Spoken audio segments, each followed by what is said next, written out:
നിങ്ങൾ സുഹൃത്തുമായി സംസാരിക്കുകയാണ്, എടാ എനിക്കൊരു പുതിയ വാച്ച് വാങ്ങണം. സംസാരം കഴിഞ്ഞ് ഫോൺ എടുത്താൽ ദാ വരുന്നു വാച്ചിന്റെ കിടിലൻ ഓഫറുകൾ. നിങ്ങൾ ആ വാച്ചിനെ കുറിച്ച് ഗൂഗിളിൽ സെർച്ച് ചെയ്തിട്ട് പോലുമില്ല. പിന്നെ എങ്ങനെ ഫേസ്ബുക്കിനും ഇൻസ്റ്റഗ്രാമിനും ഇത് മനസ്സിലായി? ഫോണിനുള്ളിലെ മൈക്രോഫോൺ നമ്മൾ പറയുന്നത് 24 മണിക്കൂറും ഒളിഞ്ഞു കേൾക്കുന്നുണ്ടോ? ഇതിന് പിന്നിലെ ഭീകരമായ സത്യം എന്താണെന്ന് നോക്കിയാലോ. Welcome to Seeko official show daily punch.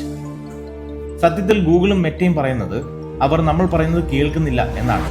പക്ഷെ നമുക്ക് വരുന്നത് കൃത്യം നമ്മൾ ചിന്തിക്കുന്ന കാര്യങ്ങളുടെ പരസ്യമാണ്. ഇതൊരു മാന്ത്രിക വിദ്യയാണോ അതോ നമ്മൾ അറിയാത്ത മറ്റെന്തെങ്കിലും കളിയാണോ? ഫോൺ എങ്ങനെയാണ് നമ്മുടെ മനസ്സ് വായിക്കുന്നത്? ടെക്നിക്കലി പറഞ്ഞാൽ ഒരു ഫോൺ 24 മണിക്കൂറും ലക്ഷക്കണക്കിന് ആൾക്കാരുടെ സംസാരം റെക്കോർഡ് ചെയ്ത് അത് സെർവറിലേക്ക് അയക്കുക എന്നത് പ്രായോഗികമല്ല. അതിന് ഭീമമായ ഡേറ്റയും ബാറ്ററി പവറും വേണം. അപ്പോൾ പിന്നെ എങ്ങനെയാണ് ഇത് സംഭവിക്കുന്നത്? ഇവിടെയാണ് പ്രെഡിക്റ്റീവ് അൽഗോരിതംസ് വരുന്നത്. നിങ്ങൾ എവിടെ പോകുന്നു, ആരുടെ കൂടെ സമയം ചെലവഴിക്കുന്നു, എന്തുതരം വീഡിയോകൾ കാണുന്നു, ഇതെല്ലാം വെച്ച് നിങ്ങളുടെ അടുത്ത ആവശ്യം എന്താണെന്ന് ഏകദേശം കണക്ക് കൂട്ടാൻ അവിടുത്തെ ആർട്ടിഫിഷ്യൽ ഇന്റലിജൻസിന് സാധിക്കും.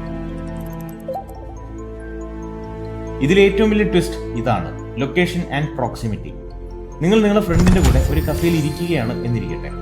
നിങ്ങളുടെ രണ്ടുപേരുടെയും ഫോണിലെ ലൊക്കേഷൻ ഒരേ സ്ഥലത്താണ്.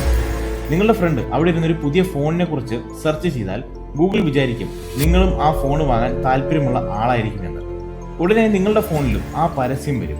നമ്മൾ സംസാരിക്കുന്നത് കൊണ്ടല്ല, നമ്മൾ ആരുടെ കൂടെ ഇരിക്കുന്നു എന്നതുകൊണ്ടാണ് പലപ്പോഴും ഇത്തരം പരസ്യങ്ങൾ വരുന്നത്.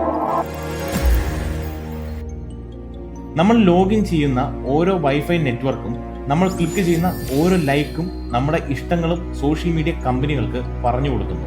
മൈക്രോഫോൺ കേൾക്കുന്നതിനേക്കാൾ കൃത്യമായി നമ്മുടെ സ്വഭാവം ഇവർക്ക് അറിയാമെങ്കിലും ഇതിൽ നിന്ന് ഒരു പരിധി വരെ രക്ഷപ്പെടാൻ ചില വഴികളുണ്ട്.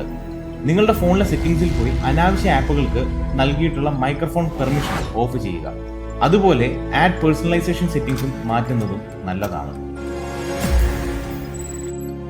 ചുരുക്കത്തിൽ പറഞ്ഞാൽ ഫോൺ നമ്മൾ പറയുന്നത് നേരിട്ട് കേൾക്കുന്നില്ലെങ്കിലും നമ്മുടെ ഓരോ നീക്കവും അവർ നിരീക്ഷിക്കുന്നുണ്ട്. നമ്മൾ എന്ത് ചിന്തിക്കുന്നു എന്ന് നമ്മളെക്കാൾ നന്നായി ഗൂഗിളിന് അറിയാം എന്ന് പറയുന്നതിൽ തെറ്റില്ല.